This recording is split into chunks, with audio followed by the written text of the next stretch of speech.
तो इस प्रकार से उन्होंने सभी ऋषि मुनियों को प्रसन्न किया अपने कार्य से, राक्षसों को मार के और आश्रम को सुरक्षित किया, सिद्धाश्रम को।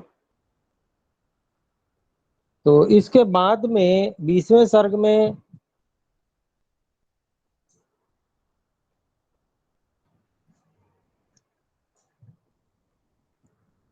सभी जो आश्रमवासी थे वो मिथिला की ओर प्रस्थान करने लगे। तो उसी संबंधित इसमें सब श्लोक हैं। वहां पर बहुत बड़ा यज्ञ होने वाला था और उस यज्ञ के लिए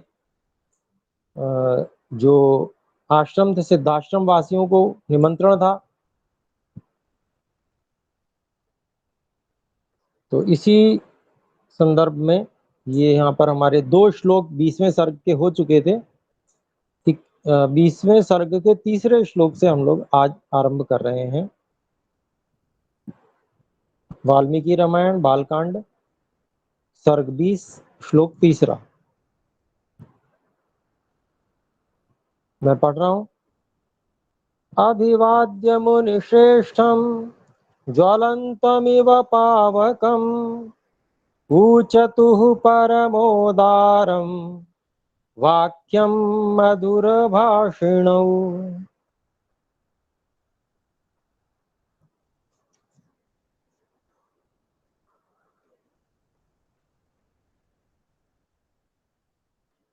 तो इस श्लोक में हम पदच्छेद करते हैं। अभिवाद्य मुनिश्रेष्ठम ज्वलंतम इव पावकम ऊचतुः परम उदारम वाक्यम मधुर भाषिणौ।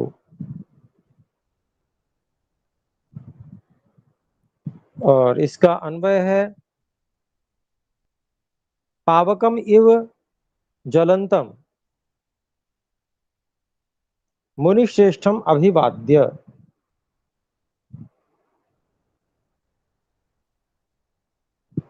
मधुर भाषिणौ रामलक्ष्मणौ परमोदारम वाक्यम ऊचतुः।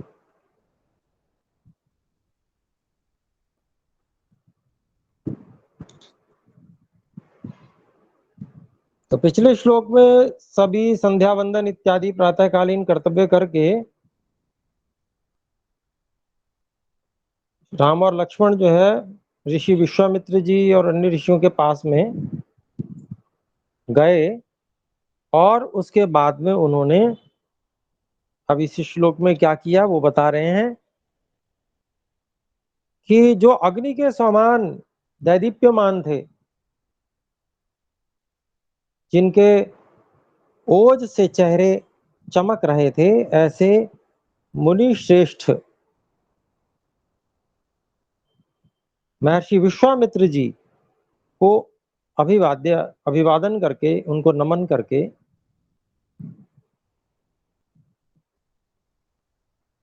मीठे वचनों को बोलने वाले दोनों भाइयों राम और लक्ष्मण ने मधुर भाषणों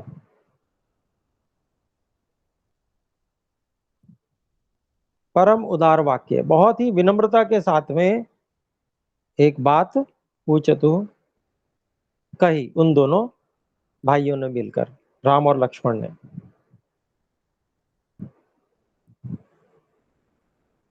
अगला श्लोक है, पढ़ रहा हूं मैं। इमौ स्म मुनिशार्दूल किंकरौ समुपागतौ आज्ञापय मुनिश्रेष्ठ शासनम करवावकिम। इसमें देख लेते हैं पदच्छेद। इमौ स्म मुनि शार्दूल किंकरौ समुपागतौ आज्ञापय मुनिश्रेष्ठ शासनम करवाव किम। अलग अलग ही पद हैं इसमें, और इसमें इसका हम अन्वय देखते हैं। मुनि शार्दूल या आपका संबोधन है। किंकरौ समुपागतौ,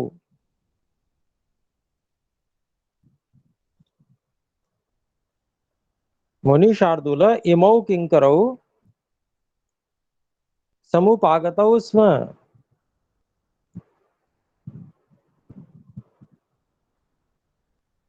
मुनिश्रेष्ठ, शासनम आज्ञापय किम करवाव।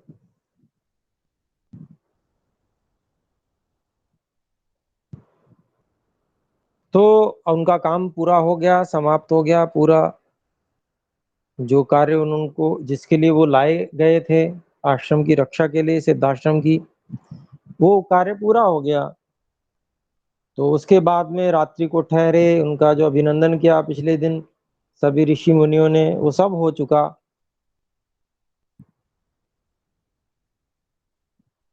उसके बाद में अब आगे क्या करना है, ऐसा पूछने के लिए अब ये श्लोक कहा गया।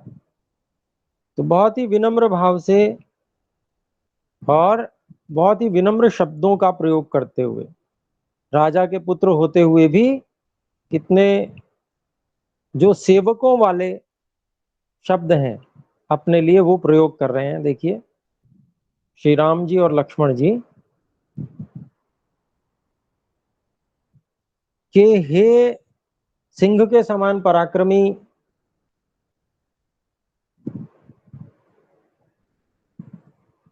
मुनि श्रेष्ठ, मुनि शार्दूल,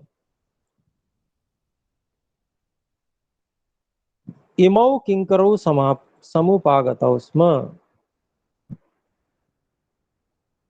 ये दोनों, अर्थात अपने लिए संकेत करते हुए कह रहे हैं कि ये दोनों किंकरौ, जो आपके सेवक हैं।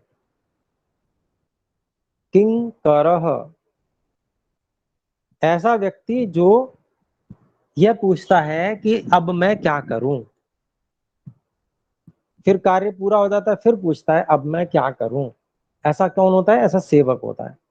तो उसी को किंकर ऐसा कहते हैं। तो दो किंकरौ, किंकरौ जो है वो द्विवचन है, तो दोनों भाई इमौ किंकरौ ऐसा पूछ रहे हैं कि ये दोनों जो आपके सामने उपस्थित हैं, ये दोनों सेवक आपके सामने उपस्थित हो गए हैं।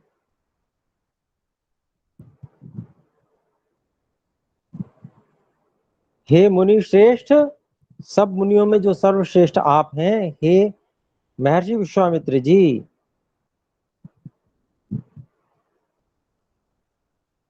हमें आदेश कीजिए। शासनम आज्ञापय, अपना आदेश हमें सुनाइए, हमें आज्ञा कीजिए। किम करवाव, कि अब हम क्या करें, कि हम दोनों अब क्या करें। करवाव उत्तम पुरुष द्विवचन का रूप है, लोट लकार। तो ये बात उन्होंने महर्षि विश्वामित्र जी के सामने जाके बड़ी विनम्र भाव से पूछी। 5वें श्लोक पे चलते हैं। एवमुक्तास्ततस्ताभ्याम् सर्वमेव महर्षयः विश्वामित्रं पुरस्कृत्य रामं वचनमब्रुवन्। तो जैसे दोनों जने मिलकर बड़े विनम्र भाव से उनके सामने गए कि भाई अब तो हमारा कार्य पूरा हो गया है, जैसे इस भाव को अभिव्यक्त करते हुए कि अब हमें क्या करना चाहिए, ऐसा पूछने के लिए गए।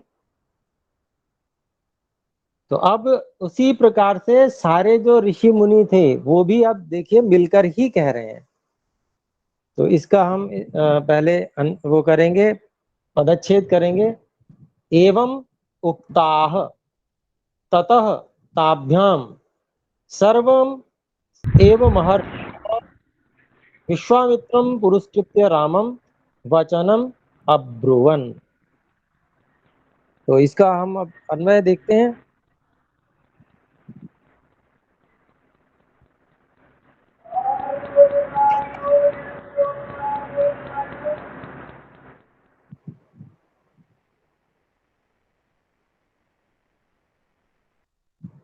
ताभ्याम एव उक्ताः ततः ताभ्यामेव उक्ताः विश्वामित्रं पुरस्कृत्य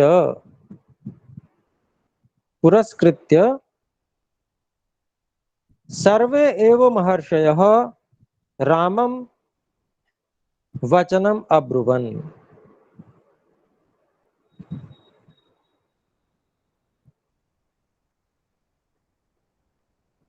तो जो उन्होंने प्रश्न किया था उन्हीं की बात करते हुए ततः ताभ्याम,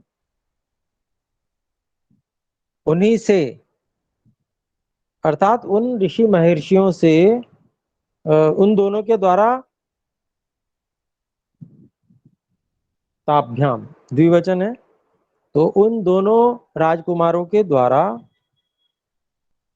वे जो ऋषि और महर्षि सभी उक्ता कहे गए थे राजकुमारों के द्वारा, वे सभी, उन सभी ऋषि महर्षियों की चर्चा आ गई एकदम से। तो वे सभी ऋषि महर्षि जिनसे राम और लक्ष्मण के द्वारा कहा गया था, उन्होंने विश्वामित्र महर्षि को आगे करके, पुरस्कृत्य आगे करके, सभी सर्वे महर्षि, सभी महर्षियों ने विश्वामित्र जी को आगे करके राम को ऐसा वचन कहा। क्या वचन कहा वो अगले श्लोक में है। तो सब ऋषियों ने मिलकर एक बात कही, एक मत होके बात कही। अब वो क्या बात है वो अगले श्लोक में बताई गई है, क्योंकि कार्य तो पूरा हो चुका है, लेकिन अब अगला कुछ थोड़ा सा और भी साथ में चाहते हैं सभी आश्रमवासी ऋषि महर्षि सभी मिलकर, तो सभी मिलकर एक बात कह रहे हैं उन दोनों से।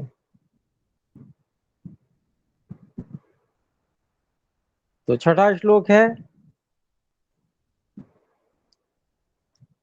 मैथिलस्य नरश्रेष्ठ जनकस्य भविष्यति यज्ञः परमधर्मिष्ठ तत्र यास्यामहे वयम्।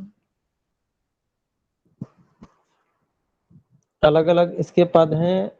मैथिलस्य नरश्रेष्ठ जनकस्य भविष्यति यज्ञः परम धर्मिष्ठः तत्र यास्यामहे वयम्। अन्वय है, नरश्रेष्ठ परम धर्मिष्ठः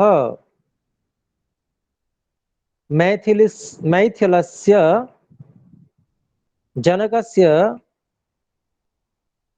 यज्ञः भविष्यति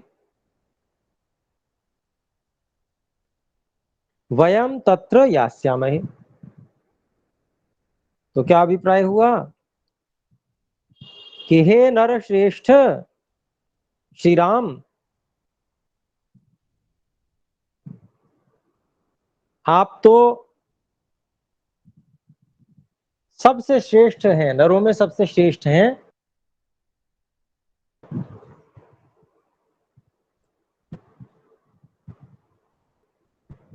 जो कि परम धर्मिष्ठ अर्थात बहुत ही अधिक धर्म कार्यों में रत रहने वाले हैं, धर्म कार्यों में स्थित रहने वाले हैं।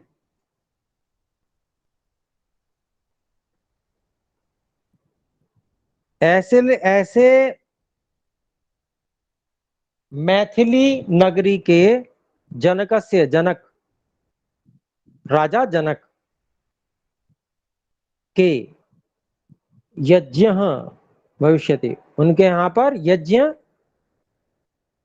होगा, कोई बहुत बड़ा यज्ञ होने वाला होगा, उसके बारे में वर्णन कर रहे हैं कि वहां पर जो परम धर्मिष्ठ, बहुत ही अधिक धर्म का सेवन करने वाले और धर्म में ही आचरण करने वाले ऐसे मैथिल के राजा जनक, उनके यहाँ पर बहुत बड़ा यज्ञ होगा, यज्ञ भविष्यति वयम तत्र यास्यामहे, हम सब वहां पर जा रहे हैं और हम सब में इस समय राम और लक्ष्मण जी आप भी हैं, ये अभिप्राय व्यक्त करना चाहते हैं कि हम सब, तो अभी तो आश्रमवासी, वो श्याम भी और लक्ष्मण भी उस समय आश्रमवासी हैं।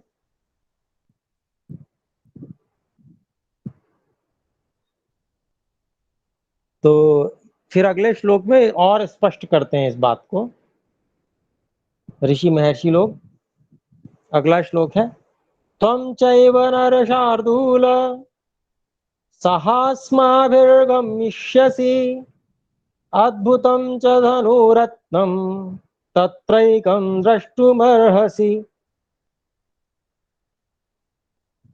तो 7वां श्लोक ये है और इसका हम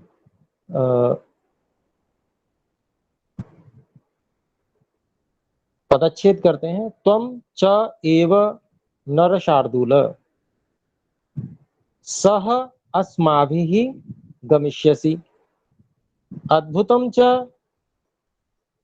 धनुः रत्नम धनुरत्नम तत्र एकम द्रष्टुम अर्हसि। अन्वय है, हे नरशार्दूल,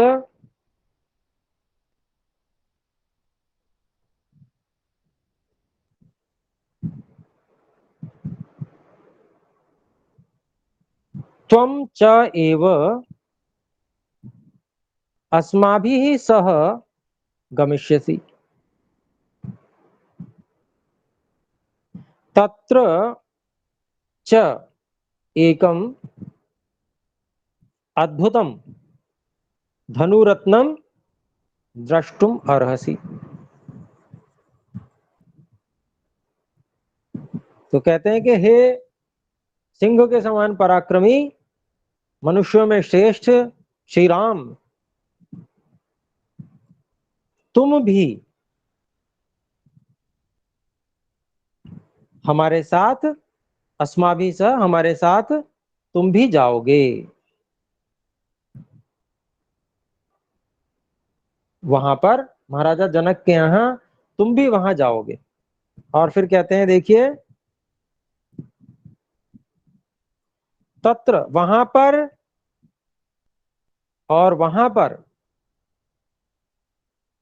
एक अद्भुत जो धनुष रत्न है, ऐसा जो विशेष दर्शनीय और विशेष तकनीकी से युक्त ऐसा विशेष जो धनुष रत्न है, वहां आप उसको देख सकते हो। आपको वहां उस धनुष जो रत्न है उसको देखने का अवसर रहेगा। तो उनके लिए एक आकर्षण उपस्थित किया और एक तरह से उन्होंने जो विनय के साथ में पूछा था उसका उत्तर एक प्रेमपूर्ण आवाहन के रूप में, के आदेश एक तरह से कह सकते हैं, और ऋषि महर्षियों ने उनको दिया कि आप भी हमारे साथ चल रहे हैं और वहां पर आपको बहुत उत्तम जो धनुष है वो देखने का अवसर मिलेगा।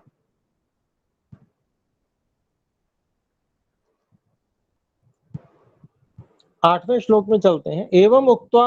एवं उक्त्वा मुनिवरः सर्षिसंगः सकाकुत्स्थः उत्तरां दिशिमुद्दिश्य प्रस्थातुमपचक्रमे। इसको अलग अलग करते हैं शब्दों को। त्वं च एव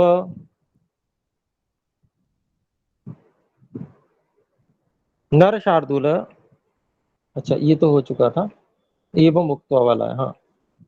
एवं उक्त्वा मुनिवरः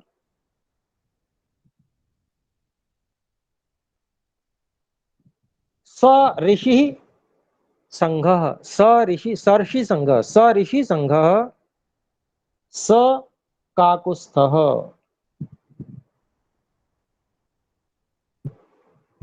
उत्तरां दिशिम उद्दिश्य प्रस्थातुम अपचक्रमे।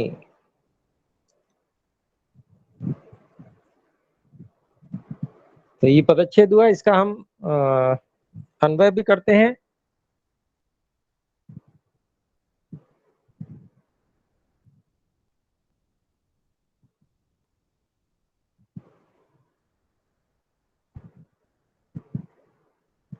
एवं उक्त्वा स ऋषि संघः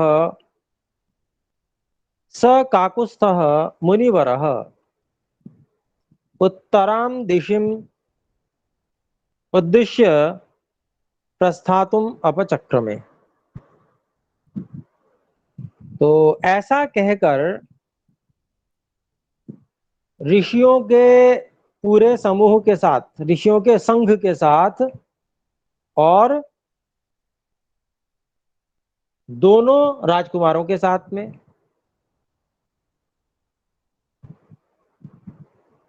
मुनिवर विश्वामित्र जी उत्तर दिशा की ओर, उद्देश्य उत्तर दिशा का को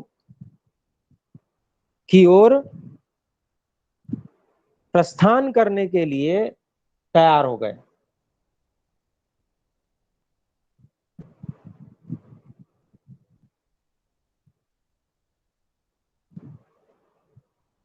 तो उत्तर दिशा की ओर वे चल पड़े, ऐसा कहा जा सकता है। 9वें श्लोक में देखते हैं, अर्थात वो मिथिला की तरफ चल पड़े श्री राम जी और सारे ऋषि संघों के को लेकर। तो मिथिला की ओर जाने का पूरा यहां से आरंभ हो गया। तो इसके बाद में हम 9वां श्लोक देखते हैं। तम व्रजन्तं मुनिवरं मृज मृगपक्षिगणाश्चैव अनुजग्मुर्महात्मानो विश्वामित्रं तपोधनम् निवर्तयामास ततः पक्षिसङ्घान् मृगानपि ते गत्वा दूरमध्वानं लम्बमाने दिवाकरे वासं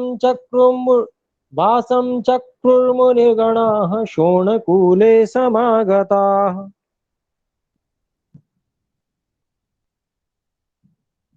तो 9वां और 10वां ये दोनों श्लोक हमने साथ में पढ़ लिए, इनमें संबंध है, इस कारण से इनका अर्थ एक एक साथ ही कर देंगे। तो पहले 9वें श्लोक को हम देख लेते हैं, इसका अन्वय कर लेते हैं, फिर 10वें का करेंगे। पहले 9वां श्लोक है, तम व्रजन्तं मुनिवरं मृग पक्षिगणाः च एव अनुजग्मुः महात्मानः विश्वामित्रं तपोधनम्। इसका अन्वय है, तम व्रजन्तं मुनिवरं दृष्ट्वा, दृष्ट्वा का अध्याय कर लिया, मृग पक्षिगणाः महात्मानः च एव अनुजग्मुः विश्वामित्रं च एव विश्वामित्रं तपोधनम अनुजग्मुः। ऐसे इसका अभिप्राय निकालते हैं हम। देखिए, तो तम व्रजन्तं मुनिवरम दृष्ट्वा, उन महर्षि विश्वामित्र जी जो मुनिवर थे उनको चलता हुआ देखकर,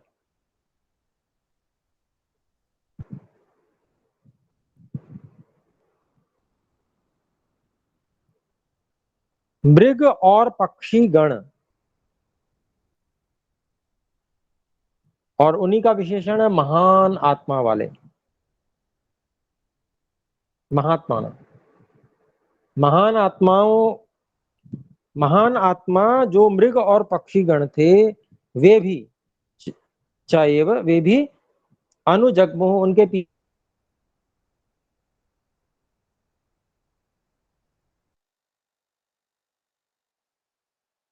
पीछे हो लिए।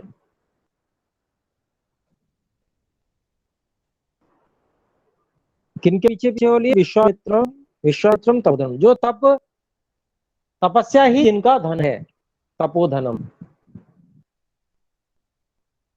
योग साधना ही जिनका धन है, तप ही जिनका धन है, ऐसे महर्षि विश्वामित्र जी के पीछे पीछे वे चल पड़े, अनुजग्मुः।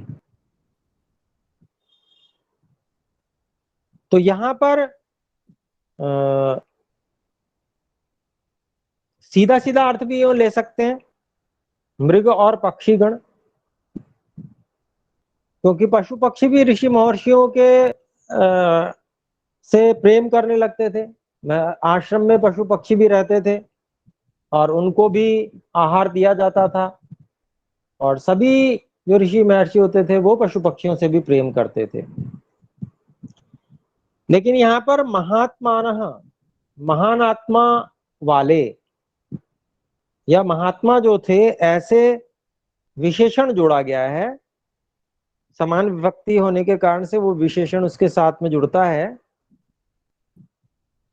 क्योंकि यहाँ पर महर्षि विश्वामित्र जी के साथ में तो सब जगह द्वितीय विभक्ति लगी हुई है। विश्वामित्रम तम रजंतम मुनिवरम, तो द्वितीय विभक्ति है।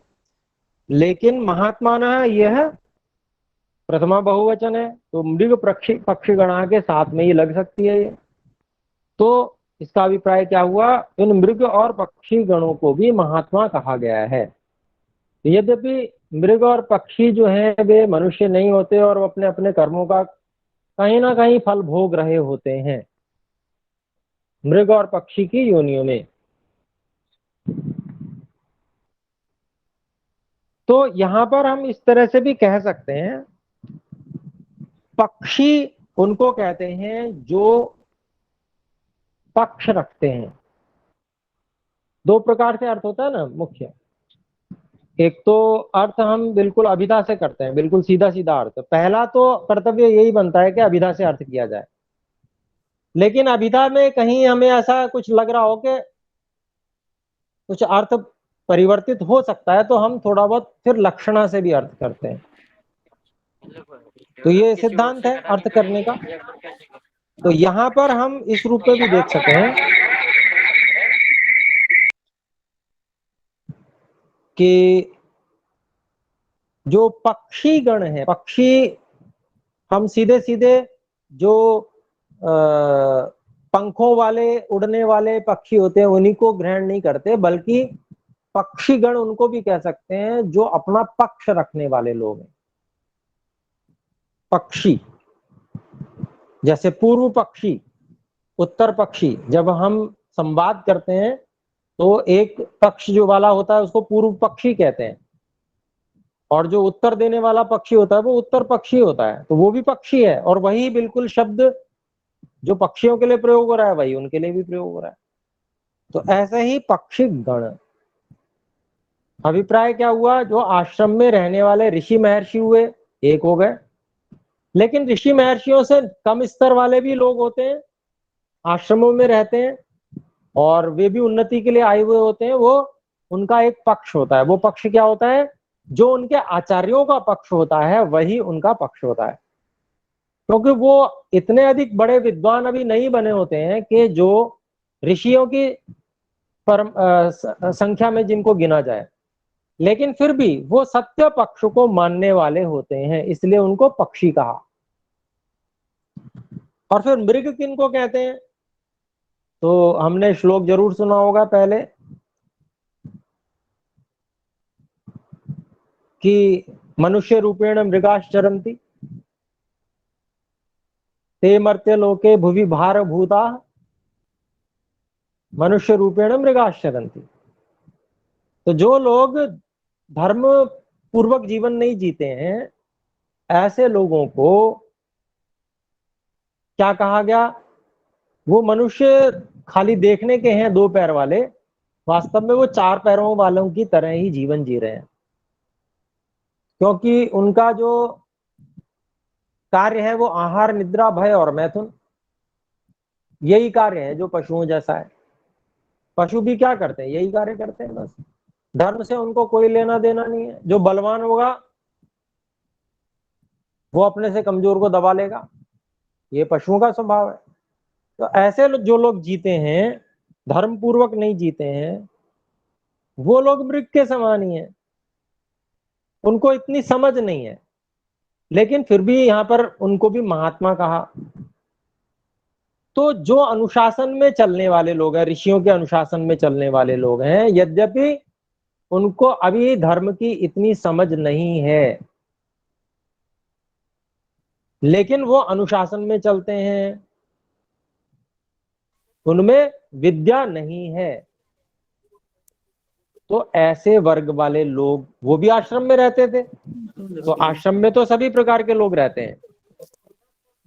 तो अर्थात जिनमें विद्या पढ़ने की सामर्थ्य नहीं है, धर्म को वो समझते नहीं है, लेकिन फिर भी वो ऋषियों के संसर्ग में रहते हुए महात्मा हैं, महान आत्मा वाले हैं, क्योंकि वो ऋषियों के निकट रह रहे हैं और उनके अनुशासन में चलते हैं।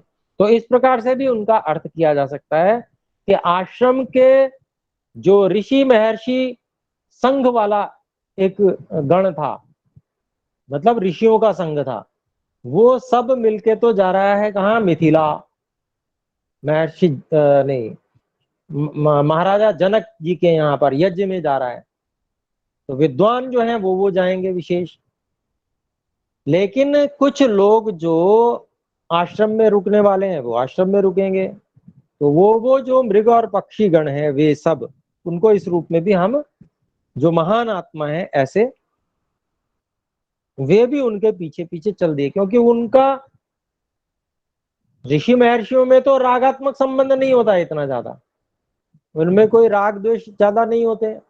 लेकिन जो सामान्य लोग हैं उनमें तो बहुत राग होता है।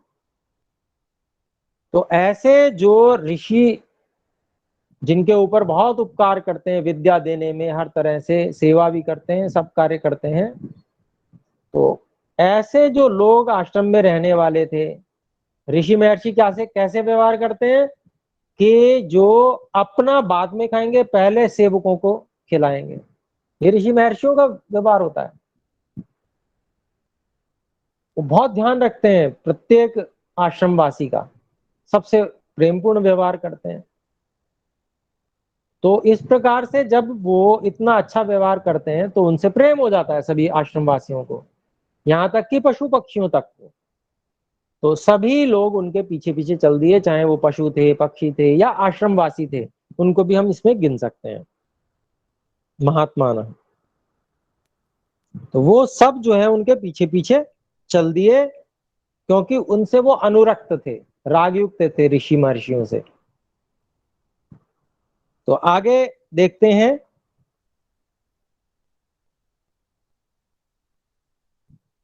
10वां श्लोक है।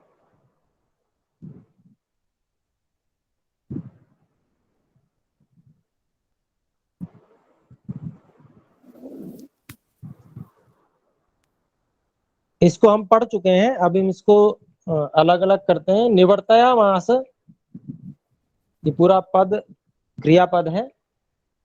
ततः पक्षी संघान मृगान अपि ते गत्वा दूरम अध्वानम लंबमाने दिवाकरे वासम चक्रुः मुनिगणाः शोणकुले समागताः।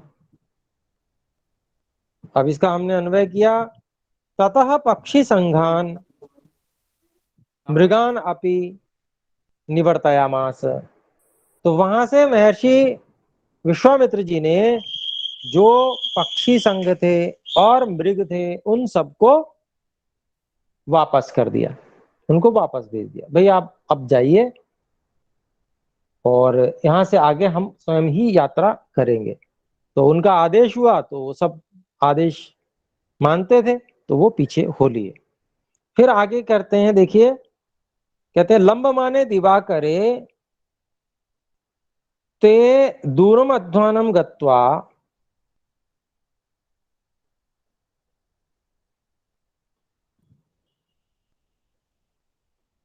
शोणकुले समागताः मुनिगणाः तत्र वासम चक्रुः। तो फिर कहते हैं कि लंबमाने, लंबमान कहते हैं लटकने वाली चीज को, लेकिन सूर्य के संदर्भ में आया है तो अस्त होता हुआ ऐसा अर्थ कर लेंगे, थोड़ा सा उसको समझते हुए। तो अस्त होते हुए सूर्य की स्थिति में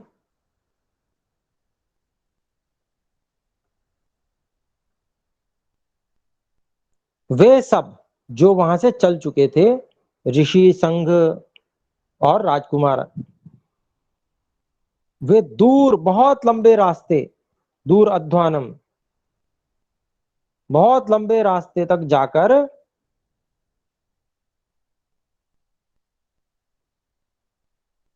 और शोणकूले, शोण कोई नदी है जिसके किनारे, उसके तट पर समागता पहुंच गए, शोण नदी के तट पर समागता पहुंच गए और वहां पर मुनिगणाः वासम चक्रू, तो मुनि जो गण थे उन्होंने वहां पर वास किया, अर्थात वो उस रात्रि वहां रहे, अर्थात वहां पर ठहरे, वहां पर उन्होंने अपना डेरा डाल दिया, ये अभिप्राय। तो शोण नदी के तट पर वे जो है काफी दूर जाकर, काफी लंबा चलने के बाद, बहुत लंबा रास्ता चलने के बाद, वे जब जो सूर्य है वह अस्त होने लगा, तो उन्होंने शोण नदी के तट पर पहुंचकर और वहां पर निवास किया मुनिगणों ने, और राजकुमार भी उन्हीं के साथ थे तो उन्होंने भी वहां निवास किया।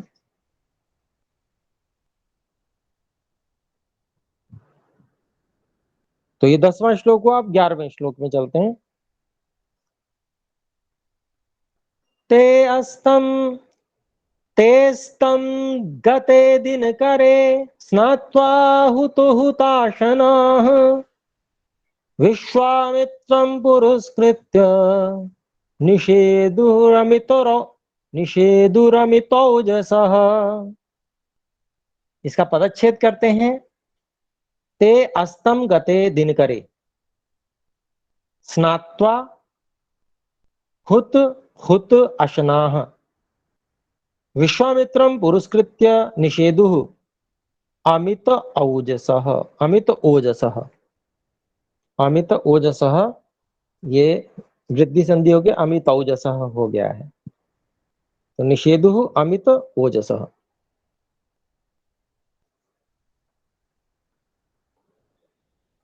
तो 11वां श्लोक, इसका अन्वय करते हैं हम।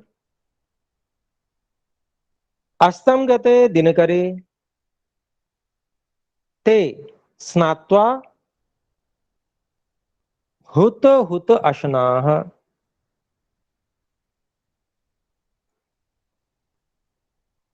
ते अमित ओजसः विश्वामित्रं पुरस्कृत्य निषेधुः। तो क्या अभिप्राय हुआ?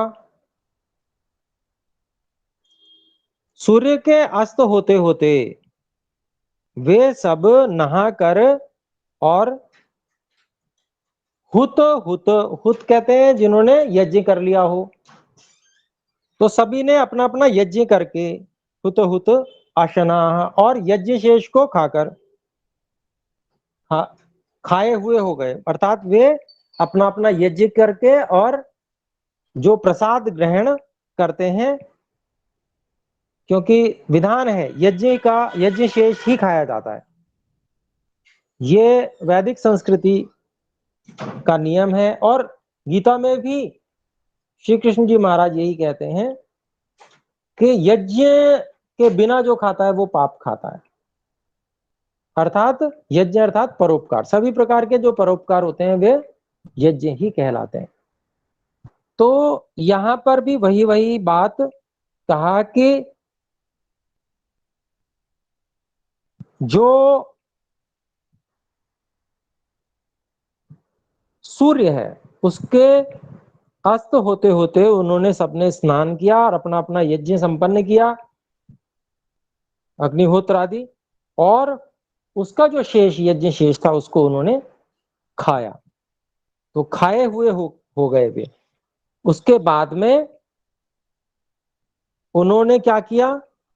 उन्होंने अमित ओजसः, जो बहुत ही अधिक ओजस्वी, ऐसे महर्षि विश्वामित्र जी, उनको आगे करके उनके चारों ओर बैठ गए, निषेधु बैठ गए।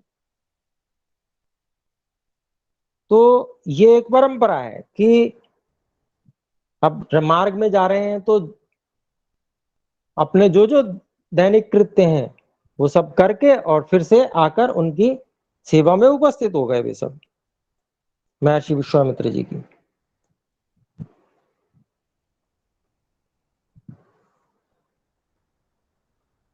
12वां श्लोक है,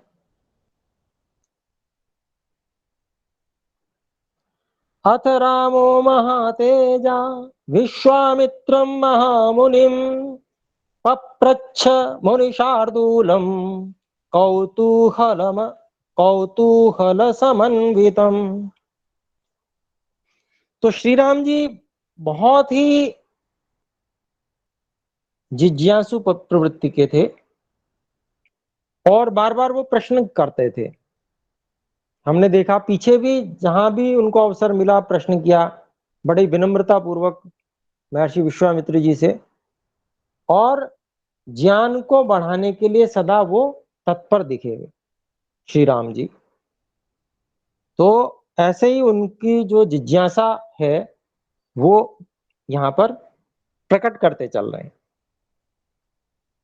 तो 12वें श्लोक में देखते हैं, अथ रामः महातेजाः विश्वामित्रं महामुनिं पप्रच्छ मुनिशार्दूलम् कौतूहल समन्वितम्। इसका अन्वय हुआ, अथ महातेजाः रामः महामुनिं विश्वामित्रं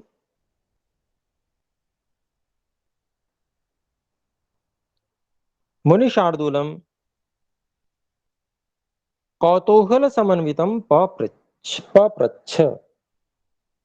तो क्या इस बात को कहेंगे कि और फिर जब ये सब हो गया, बैठ गए सब लोग अपना हवन और भोजन आदि करके, तो श्री राम जी ने, जो महातेजस्वी श्री राम जी थे, उन्होंने महामुनि विश्वामित्र जी, जो कि सिंह के समान मुनि थे, ऐसे उनको कौतूहल से युक्त होते हुए पप्रच्छ पूछा, कोई बात पूछी। क्या पूछा वो अगले श्लोक में। तो 13वां श्लोक देखते हैं,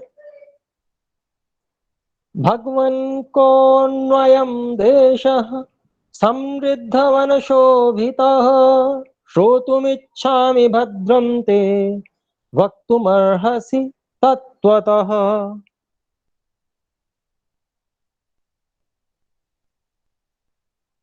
तो इसका अलग अलग करेंगे शब्दों को। भगवन् कह नु अयम द्वयम, अर्थात नु अयम, नु शब्द निश्चय के लिए आता है। तो भगवन् कह नु अयम देशः समृद्ध समृद्ध वन शोभितः श्रोतुम इच्छामि भद्रम ते वक्तुम अर्हसि तत्वतः। इसका अन्वय करते हैं, हे भगवन, समृद्ध वन शोभितः कह नु अयम देशः।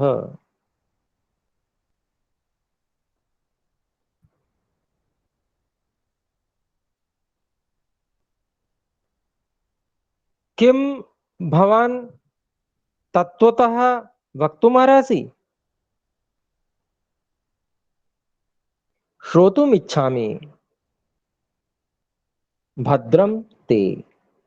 ऐसा श्री राम जी ने कहा। तो क्या कहा, हे भगवन, ये इतना जो समृद्ध वन से शोभायमान शोभित है, अर्थात इतने उत्तम उत्तम वृक्ष हैं इस वन में, बहुत ही अच्छा ये वन है। तो इतने समृद्ध वन से जो ये शोभित देश है, अयम देशः, कहनु निश्चय से ये कौन सा है देश।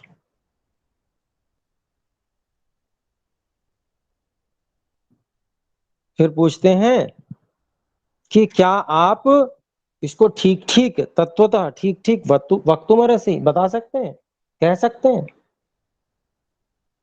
हे भगवान, श्रोतुम इच्छामि, मैं इसको सुनना चाहता हूं, भद्रम ते, आपका कल्याण हो। तो ऐसी शुभ कामना, शुभ वचन जो अब छोटे होते थे वो भी बड़ों के लिए बोलते थे, ये एक परंपरा थी।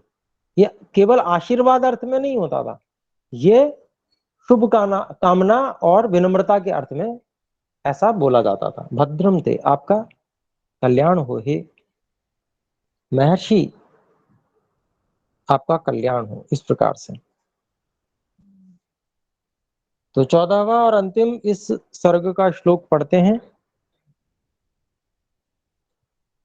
चोदितो राम वाक्येन कथयामास सुव्रतः तस्य देशस्य निखिल ऋषि मध्ये महातपः।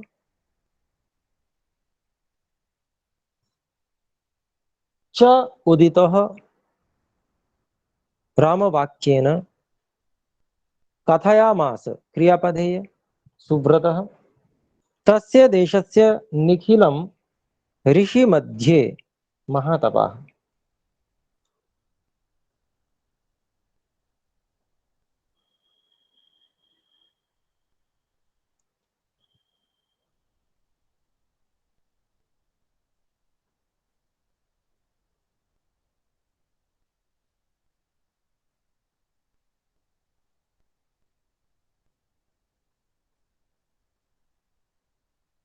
तो यहां पर इसका हम अन्वय करते हैं। राम वाक्येन चोदितः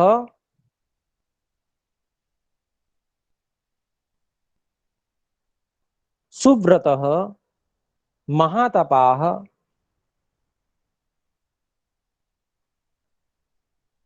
ऋषि मध्ये तस्य देशस्य निखिलम कथयामास।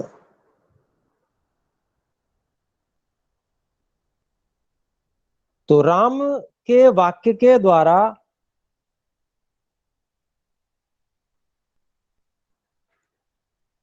प्रेरित किए गए, चोदितः प्रेरित किए गए, कौन? सुव्रत, अत्यंत उत्तम व्रतों से जो युक्त रहते हैं ऐसे ऋषि महर्षि विश्वामित्र जी,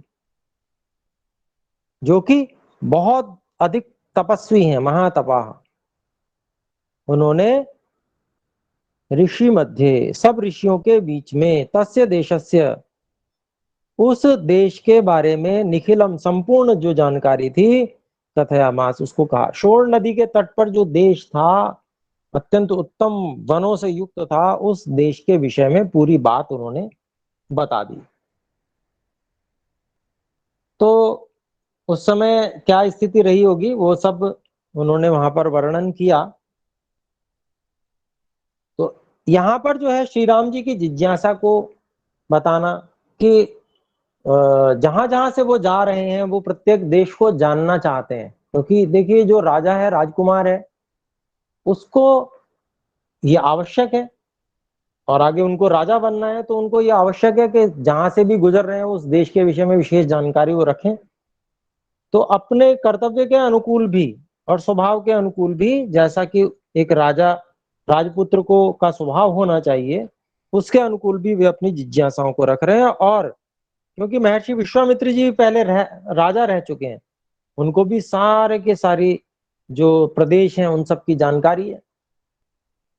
तो वे वानप्रस्थी हुए, वानप्रस्थी होके फिर ऋषि हो गए,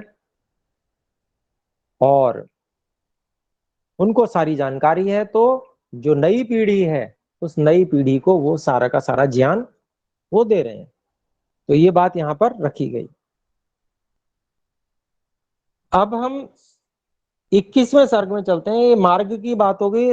मार्ग में जो शोण नदी के तट पर वे रुके, और उसके बाद में फिर विशाला नगरी में, नहीं, गंगा के तट पर वे पहुंचे।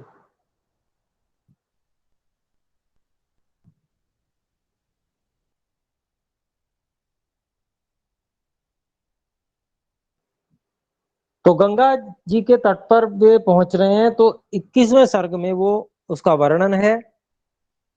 आइए 21वें सर्ग के पहले श्लोक में देखते हैं। उपास्य रात्रि शेषम तु शोणकूले महर्षिभिः निशायां सुप्रभातायां विश्वामित्रोऽभ्यभाषत। अलग अलग कर रहे हैं। उपास्य रात्रिशेषम तु शोणकूले महर्षिभिः निशायां सुप्रभातायां विश्वामित्रः अभाषत। इसका अन्वय है महर्षिभिः सह शोणकूले तु रात्रिशेषम उपास्य निशायाम अंतिम प्रहरे सुप्रभातायां विश्वामित्रः रामेण अभि अभाषत। इसमें थोड़ा सा अध्याय भी मैंने किया है जिससे कि समझ में आ जाए। तो कहते हैं, देखिए अभिप्राय क्या है।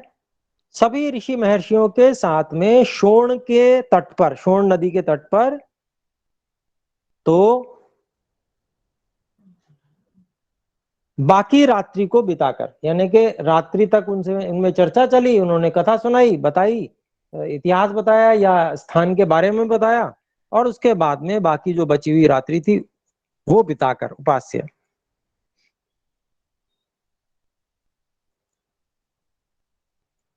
निशायाम अंतिम प्रहर, रात्रि के अंतिम प्रहर, उत्तम प्रभात में, रात्रि का अंतिम प्रहर जो बिल्कुल सुबह ब्रह्म मुहूर्त होता है उसी को कहते हैं। और सुबह सुबह जो है उस दिन के प्रारंभ में महर्षि विश्वामित्र जी ने श्री राम जी से कहा, अभी अभाषत। क्या कहा अगले सूत्र में है, अगले श्लोक में है। अगला श्लोक हम पढ़ते हैं। सुप्रभाता निशा राम पूर्वा संध्या प्रवर्तते उत्तिष्ठोत्तिष्ठ भद्रं ते गमनाय अभिरोचय।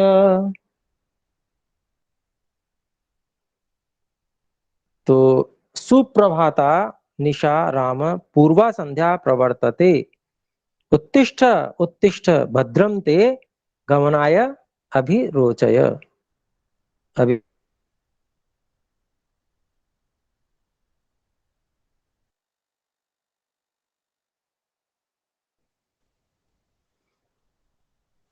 हे राम,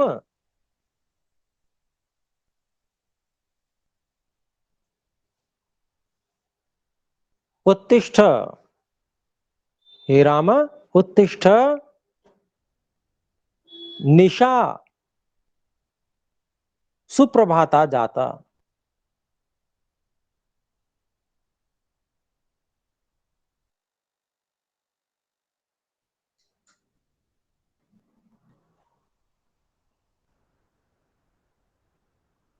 और उसके बाद में फिर भद्रम ते, यहां पर फिर अर्थात बात को थोड़ा सा और अधिक सुंदर बनाने के लिए इस प्रकार का प्रयोग करते हैं। भद्रम ते पूर्वा संध्या प्रवर्तते उत्तिष्ठ गमनाय अभिरोचय। तो पहले संबोधन क्या, हे राम, उत्तिष्ठ उठो, जगाया उनको। रात्रि का अंतिम प्रहर सुप्रभात हो गया है, आपका कल्याण हो। भद्रमते, ऐसे शब्द बोलते हैं उत्तम, जिससे आशीर्वाद भी प्रकट हो, दूसरे को अच्छा लगे और वो जग भी जाए। तो भद्रमते, आपका कल्याण हो। पहले अपने संध्या आदि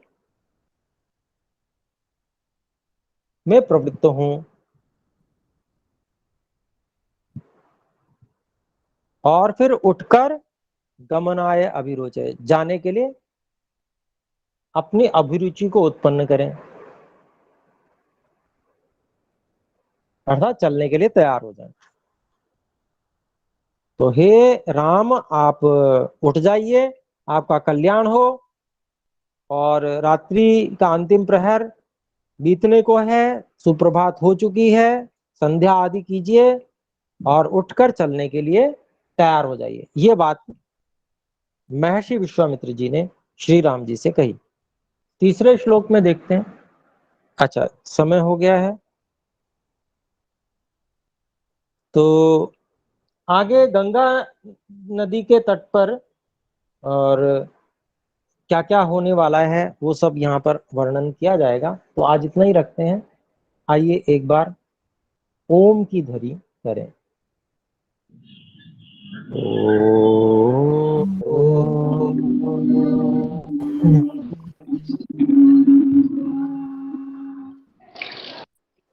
सभी को सादर नमस्ते। नमस्ते नमस्ते गुरुजी। गुरुजी। नमस्ते जी। नमस्ते जी। नमस्ते गुरुजी।